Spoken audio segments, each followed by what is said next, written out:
There we go. Dividing the land, full screen. You're good, Uh, Phil. when they drafted the Northwest Ordinance, uh, it did a lot of things almost under the table.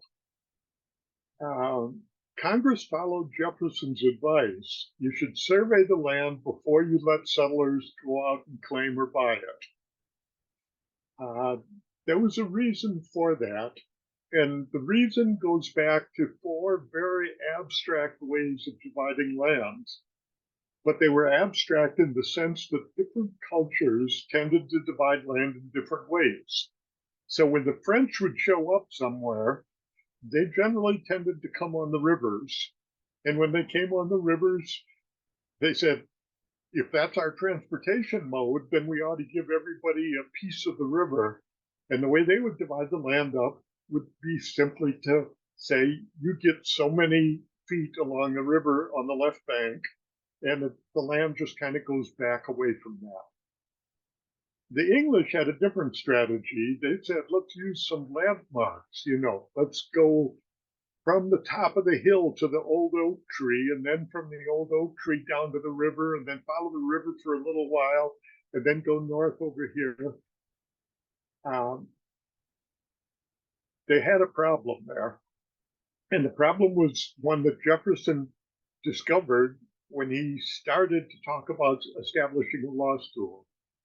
And here I'm going to stop for just a second. I'm going to thank Sarah for her comment about how the previous one of the Whiskey Rebellion tied into some economics glitch too. I forgot to mention that, but she'd mentioned supply and demand curves.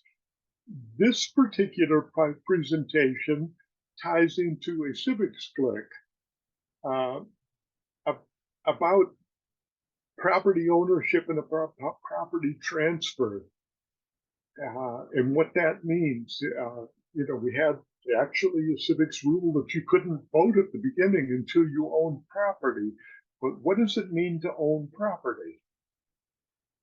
Jefferson was interested in that legal definition there. And he was talking to somebody who was in a law school at what was the new Princeton University at the time. And they found out something fairly interesting. Um, it had to do with the way the English divided the land up. Here's an old map about individual tracts of land owned by different people in a part of New Jersey. Jefferson wanted the Northwest Ordinance to require a square survey because by using the British metes and bounds system, where the land claims could accidentally overlap, people in New Jersey had made legal claims to more than 3 times as much land as actually exists in New Jersey. And it's one of the reasons they needed such a big law school very early on in the development of the university system there. And so Jefferson said, we need to do something different because that system is just not working. And then he said, the French system doesn't work because you can only go a certain distance back from the river, and then you just can't handle that land all by yourself. You're going to have to do something else when you get further back, and it's going to get confusing back there.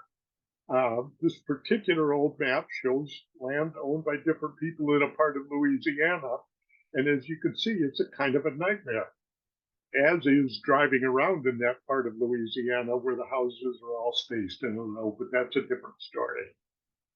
So Jefferson said, maybe we ought to just divide up the Northwest Territory into a bunch of squares so that we can tell you exactly what you own. I own the north half of that square number 9 in that township over there. It made it very easy to sell it or to build on it as required by the Northwest Ordinance. There is a minor drawback. If people build a road on every section line, which they did all over Michigan, you wind up with a whole lot more miles of road than you actually need to support that many people. And as part of what we've got right now with political candidates, one election after another, saying we're going to fix the damn roads. And they never quite get around to it because, to be honest, Michigan has about 3 times as many roads as it needs. Except that we had the survey made this way and people built their houses according to the survey. So let's go back to the Northwest Ordinance. The logic of the public land survey is explained in the PowerPoint that we put up on there. I'm going to say a few political things about it. This is a different kind of American exceptionalism. No other country in the entire world has a very clear system of dividing land and describing it.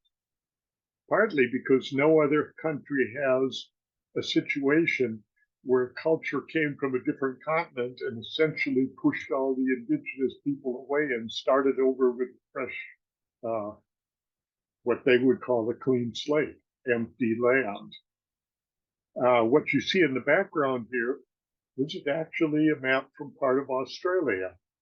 And in places like Australia, Egypt, or India, it can take years to prove that you've got title to a piece of land in order to build a Walmart there or something like that.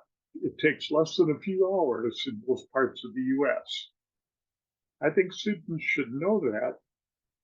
They should also know that in the state of Michigan, we've got a third grade giants presentation that shows that we actually have a mixed system. We got places like Sault Ste. Marie where there's an old French lawn lot survey along the river.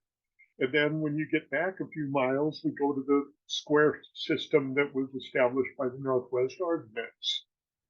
Or if you go to Detroit, and I see Sean is grinning right now, you've got the same thing. You've got a whole bunch of Detroit was laid out according to the old French long lot system, and the rest of it with 9-mile road, 8-mile road, 7-mile road, 6-mile road was on the public land survey. When those two things butt up against each other, you get these driver's nightmare corners, you know, the 3- and 5-way intersections that nobody quite knows who's got the right of way. Unless there's a complicated stop sign there. So the bottom line is that the square survey was a really important part of the Northwest Ordinance. By designated Section 16 of every township as a way to support schools and to pay teachers, it also set a precedent for Congress to do more things than they could pay for with tax money. And this is how this works. First, you steal some land from the Indians that were there, or you buy it real cheap. You know, you give them a treaty where it's basically, you know, a deal that you can't refuse. And then you use that land and you give it to somebody to do something that you want done. On the website, we put up a list, a document that just lists some of the things that Congress did that they wanted to do, but they didn't want to tax people to pay for it, and so they paid for it with land. They did it in order to survey the land to begin with. They did it to build schools and pay teachers with the Northwest Ordinance.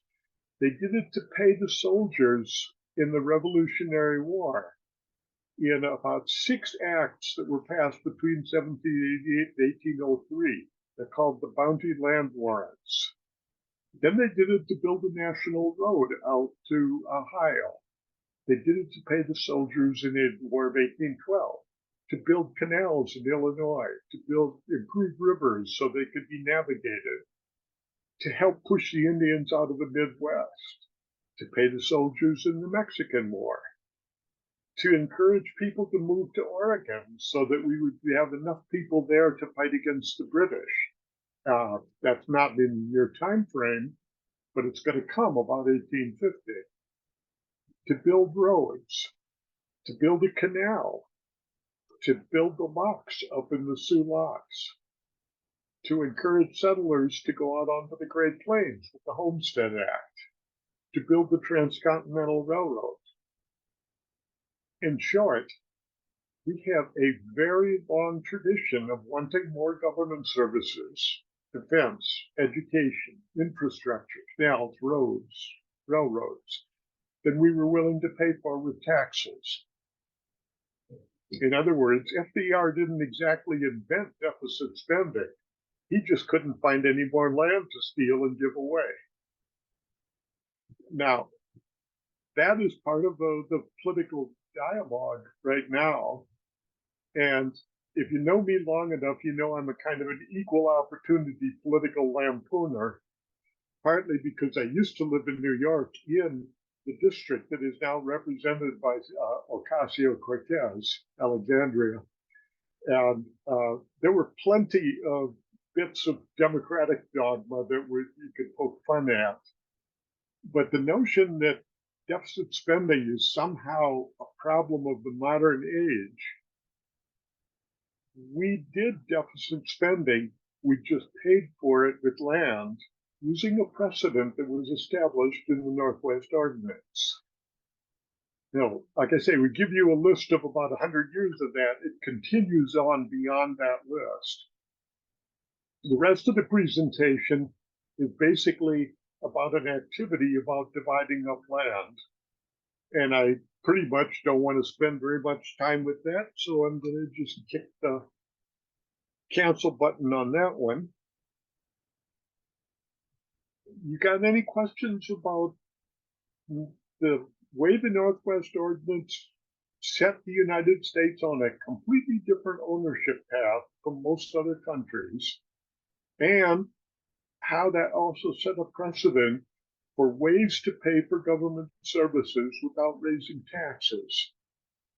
And this was a debate that, again, the same people, Hamilton and Jefferson and Paine and so on, were having that debate back then about how do we pay for some of these things.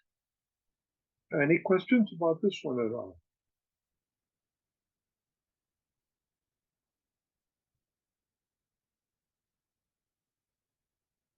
Dave, you got anything in between, or are you just going to?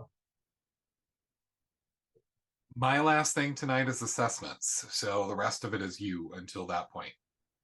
Well, in that case, we take to one more thing that was paid for with land grants, and that was the Lewis and Clark expedition, where they promised some of the people that were willing to go along on the expedition that they would get to preempt some land in exchange for some of the service that they did on that expedition.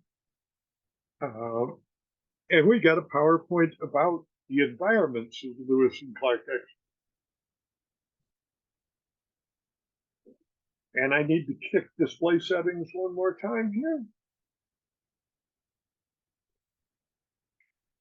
So let me give you a couple seconds of background on this one. The PowerPoint has 3 parts on it. We're going to take 3 tours of the Lewis and Clark Trail. The PowerPoint is supported by a couple handouts that are different ways to either summarize it or to have people take notes as they're going along on this thing. It all depends what other glicks you want to meet, as well as the historic glick about the geography of the Lewis and Clark Trail. So the first trip that we're going to take is just to take a trip down the rivers. Near the sources of the river, streams are usually cold and rocky. You're not going to take a boat on that. Halfway to the ocean, the streams tend to get bigger, but they're still shallow and rocky most of the time. These facts about rivers are a key part of the story of Lewis and Clark. The Louisiana Purchase just about doubled the size of the U.S. at the time. Lewis and Clark's plan was to use boats to go up the Missouri River and then go down another river to the Pacific Ocean. And it's partly because they were used to the concept of a river the way they saw them out east, rivers like the Hudson and the Potomac and so on. They didn't realize what kind of environments they were going into. and how different they were likely to be. So you can use the Lewis and Clark expedition as a way to talk about these different environments and about the modes of transportation that they would use. The Lewis and Clark expedition was also going over some mountains that were a whole lot higher than anything they would have seen out east. And there's a satellite image here.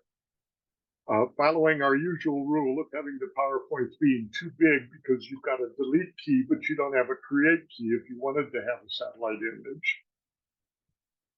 So one way to approach this is to have students model in their own minds, could actually be an English language arts club too, have them think about going on a 1 week hike through an area like this photo. What exactly do you want to have in your pack? And we were able to do this very easily because we were planning just a 1 week trip into an environment that we already understood. We knew it pretty well. Lewis and Clark were planning an expedition that would probably take a year and go through a whole lot of environments that they didn't know anything about. And we kind of want students to wrestle with that because this is going to come back again when we talk about the Dust Bowl, about moving farming into an environment that you didn't know it. And then it's going to come back again with political geography today. We talk about the Sagebrush Rebellion, and you talk about why people in some of these environments that have to live in a different way, have to make a living in a different way, come up with different political solutions. So what would you take to go all the way across the country? And the PowerPoint says, let's think of a few things. You want to have a rifle so you can go hunting, You probably want an axe or something like that, so you can cut down a tree, something with boots or so on. A few other things that you might want to have. There's a printed activity that the students can do in order to figure this out. Then the next question is, how are you going to move yourself? Are you going to go in a wagon? If you do, you're going to need a whole bunch of more things to keep the wagons running.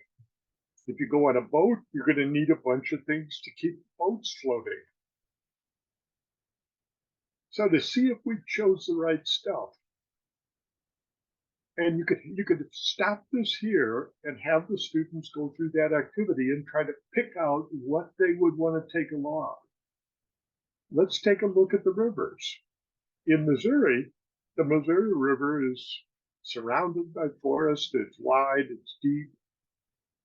In South Dakota, before the dams were built, the Missouri is shallow and it's all full of sandbars. So you need a special kind of boat to be able to travel in this. By North Dakota, it's basically a home for water birds. It's becoming quite shallow. But in central Montana, it's actually deeper and much faster because we're getting closer to the mountains where it starts. In western Montana, it's a tiny little creek, and you're going to have to do something with your boat because you're not going to take it any further here. And they had actually figured out they were going to bury their boats and continue on horseback and then come back here and pick the boats up and come back home. In Idaho, there's no river at all on the high mountains of the Continental Divide. Further west, there's some creeks that are flowing toward the west. Then they join to form a big river. It's called the Clark Fork. Guess who gave it that name? In the middle of Oregon, the Columbia flows through a desert. Modern dams make it much wider and slower than it used to be. Near the Pacific, it's wide, deep, slow moving. And the Pacific shoreline has got all kinds of sandy beaches that were brought by that river. So, like I say, you could take a tour like this and then stop and talk a little bit about the challenges of the Lewis and Clark expedition. We could also repeat the journey by looking at the land. In Missouri, it's a forest. You could build a log cabin. In South Dakota, the trees are kind of smaller. Away from the rivers in the Dakotas, there aren't any more trees. Animals are kind of large and rather hard to hunt, and they found that out because the bison could see them from far away and keep out of range from the kind of weapons that they had along. They thought they had brought along the necessary equipment for hunting, but the word hunting means different things in a forest and out on the grassland. In eastern Montana, badlands form. In western Montana are some high mountains to cross over. Hard lava rock makes a thin soil out here. In fact, large parts of Oregon, you can't even put a fence post into the ground. Then you get the western part of Oregon, where you're next to the mountains, and the mountains are trapping the rain. You see waterfalls. They've actually rebuilt the camp that Lewis and Clark made to stay over the winter there. And then they had to be a ways back from the ocean because when you got right up to the ocean, the water was too salty to drink. We also put in this PowerPoint a few pictures of what Lewis Clark did not see. They did not see hundreds of miles of forest, rock, and swamp. If they'd have tried to cross in Canada, they probably wouldn't have made it because they would have been in this environment. On the other hand, they never saw mountains that were so high that you couldn't even have trees on them. If they had run into these, I'm not sure, well, people like Donner did and died to show for it. They didn't see any mountains that were too steep to climb. They didn't see miles of rough volcanic lava, but there is a lot of that in Oregon and New Mexico. They didn't see steep granite domes like in California. They did not see sagebrush plains. They did not see wide valleys full of salty soil like Death Valley, which is a salt-encrusted swamp. They did not see deep canyons like in Arizona. They did not see weird forests like the Mojave Desert. In short, Lewis and Clark were almost amazingly lucky. They went up the only river that they could have taken to cross the continent with their technology. If they would have gone on just about any other route across the continent, they would have had to stop and turn back because they would have gone through a place that they couldn't have crossed. The PowerPoint also has a map-based summary, marks their expedition sites, has precipitation, talks about how they went from a rainy forest to a good grassland, a dry grassland, a high mountain, a desert, and a really foggy mountain. It also got the satellite image with a few more comments on it.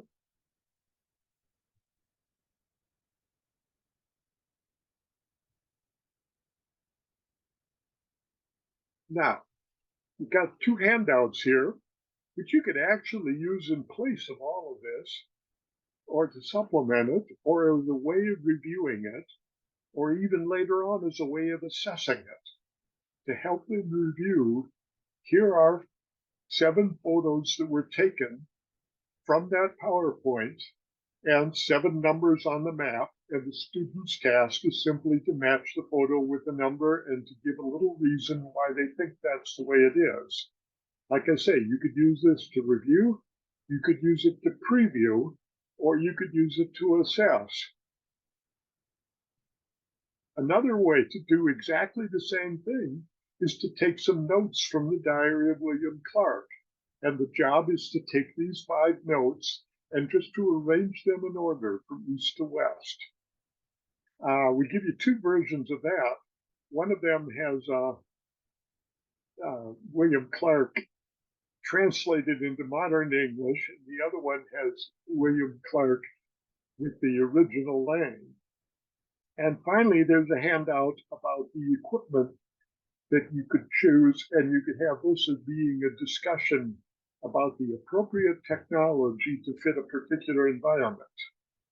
And to make that seem relevant to the students, you say, you've got to make the same decision when you decide what you're going to take along with you. If you're going to go to hike someplace, or if you're going to move to a different environment somewhere. In other words, this is a life skill that we can get at through the back door with Lewis and Clark. So, and like every other PowerPoint, it gives you permission at the end to edit it and do just about anything you want to it, except post it up on a website as if you wrote it. Dave, any thoughts or any questions from anybody? I'll just add we have a little bit more on Lewis and Clark in the next unit as well. But a preview that I always like to give is I picked up a fiction book at the Lewis and Clark Museum called Lewis and Clark and Me, and it's a fictionalized account of their journey, but it is told from the dog's perspective that went along with them, and it's a really, really great literature connection that has some really good, it's not historically inaccurate aside from dogs don't necessarily tell stories, but if you're looking for some additional pieces to kind of capture your kids' attention, I always recommend that book.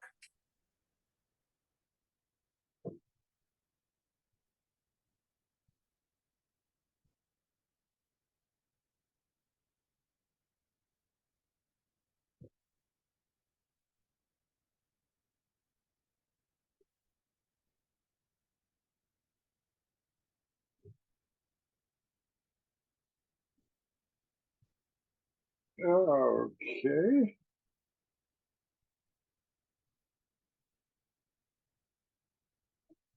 Well, with that, Santa Fe, swap. Santa Fe, again, I was asked to put together by a group of people at the last meeting of the Great Plains geographers that would do for the Santa Fe Trail what they had available for like the Transcontinental Railroad and so on. Because Santa Fe is a kind of it's often a forgotten part of our history there. So I put together a PowerPoint here. It's got one great big huge message at the end of it. And then, like what Sarah was talking about in her note about the deficit spending connection, the Santa Fe Trail also illustrates another thing that we paid for, partly by giving away land over there. And I got pictures to show you what that's about, too. The Santa Fe Trail started at Independence, Missouri, and ended at Santa Fe, New Mexico. You can learn about it. There's a half dozen museums at different places along the trail, or you can just go out and take a look at it in the real world because the trail ruts are still visible on the landscape, and there's a number of places where you can follow the historic trail. The viewing the trail ruts can tell you about the conditions faced by the travelers, but it doesn't show some of the connections that put the trail into perspective. So I'm going to start out by just taking you to a town. Now, it's a town that it's worth you knowing about a little bit because it's going to come back 3 more times in American history. So Clayton is located next to an extinct volcano that's called the Rabbit Ears. That little mountain right there was a major landmark on the Santa Fe Trail because you could see it for about 40 miles in every direction. The town of Clayton is the seat of Union County. Union County has 4,512 people at last census in an area that is as big as Delaware and Rhode Island put together. In other words, this is way different from Eastern North America in terms of the population density. The town has 2,700 of those people. In other words, you're talking about an area the size of Delaware and Rhode Island and a population half the size of Cadillac. It's way up in the northeastern corner of New Mexico, touches Colorado, Oklahoma, and Texas. There are a few fields next to the road that are irrigated from deep wells, and they give you a very different impression of what the place actually looks like. And they feed a handful of cattle feedlots because we're going to need some meat here locally for the real big business, the government research center, for a very good reason. You can research disease when you're in a place like Clayton, which is way far from anywhere else, because if the disease happens to escape, uh, there's nothing for it to escape to. The main business of Clayton is basically a truck stop on the highway between Texas and the West Coast. There's a way station, for example, that weigh trucks. There's a motel next to the way station. It's got really nice rooms. I know that personally. Right next door to the motel is an abandoned restaurant. Across the street, there's an abandoned house. Down the street, there's another motel and some more abandoned buildings. Because Clayton's population used to be about 5 times as big as it is now. There's an old church there, and if you happen to be in the area, you should go to the old church because it's been turned into a spectacular, tiny little museum of all of the things that were discarded by the travelers on the Santa Fe Trail. The wagons by that time were worn out, the horses were tired, some of them were sick, some of them were dead. They just couldn't carry so much stuff, and they just dumped it by the side of the road in this little town of Clayton. The museum also has a copy of a very famous photo during the Dust Bowl because it's coming toward Clayton. In fact, another photo of the dust storm shows the building that you're in, that old church right there. So when you teach people a little bit about a place like Clayton, you're also giving them a little visual vocabulary for understanding the Dust Bowl. They'll also understand that the Dust Bowl hit a place where the territory was as big as Rhode Island and Delaware, but the population was about 2 Cadillacs at the time. There are abandoned buildings, an abandoned house in the old coffee grinder style. It doesn't need much wood. One Clayton resident actually makes metal art out of old car parts and things like that. And it's really nice art, but he's way too far from any major city. So he's been out of business now for 10 years. And then the highway heads west toward Santa Fe, 210 miles away. It goes by an old church, I think. There, right next to that church, was a sign marking the old Santa Fe Trail where it crossed this highway. The sign tells you that people stopped using the trail when the railroad came in the 1880s. Another small town's abandoned. Freedom School, the whole old hotel, got turned into a school for a while. And then there's another extinct volcano. And here I'm going to turn off the main road because I want to show you something. Down this little dirt track right here, there's a tiny little creek. That is the Cimarron River. That was the only source of water for the people that took this shortcut from the Santa Fe Trail. So when your textbook talks about the Cimarron cutoff, this is what we're talking about. A little creek like this. Now, this route was 100 miles shorter, so a lot of people took the chance, but they didn't know how much snow fell on the mountains. When they left in May, they had no way of getting that information. But at least 2 years out of 3, this river dries up completely in late summer, and the travelers that took this cutoff died. End of story. Hundreds of them died along that route. A little bit later on, you're going to see another extinct volcano. It's a little higher, it's a little cooler, it's a little rainier. Remember what we said about the geography of the West is that you don't talk about climate regions, you talk about climate elevations. It has a cover of slow-growing trees, and there's a sign over here that tells you cattle might be grazing because the grass is a little bit greener, a little bit thicker right here. They mean it. The highway goes another 50 miles west and comes to a place called Fort Union. The two branches of the Santa Fe Trail came together at Fort Union.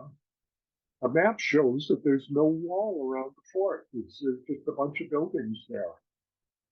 Because you don't need a wall if you're out in the flat grassland where somebody can't sneak up on you day or night. The fort did have a lot of buildings, a surprisingly large number of them. Officers' houses, storage buildings, more storage buildings, places for wagons and horses. Um, Santa Fe Trail started at Independence, Missouri, and there's a log blockhouse to protect that end of it there, headed out across the Great Plains at spaced intervals all the way across the plains. There were forts established, like Fort Lyon in Kansas. This one has been turned into a historic site. It was a key rest area on the Santa Fe Trail.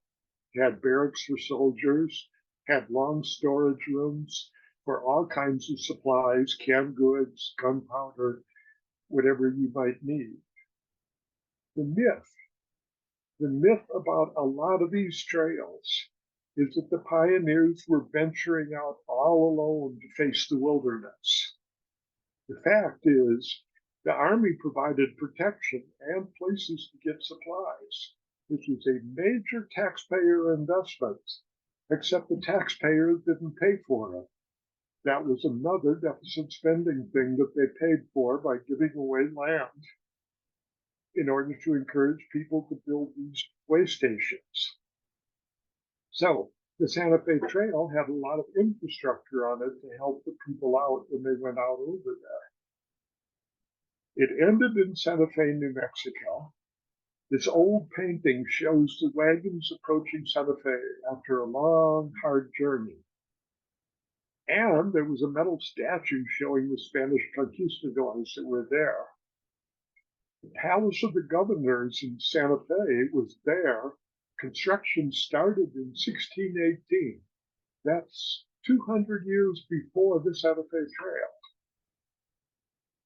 The Santa Fe was at the end of another road, El Camino Real de Tierra Adentro, the Royal Road of the Highland, which goes from Santa Fe down to Mexico City. Traders were carrying silver, gold, tools, woolen cloth, other things along that road. Some of that was shipped across the Pacific Ocean on the Manila galleons. These were large Spanish sailing ships. Starting in 1565, that's 250 years before the Santa Fe Trail, fleets were crossing the Pacific Ocean every year, sailing from Mexico to the Philippines and back. That's 40 years before Jamestown.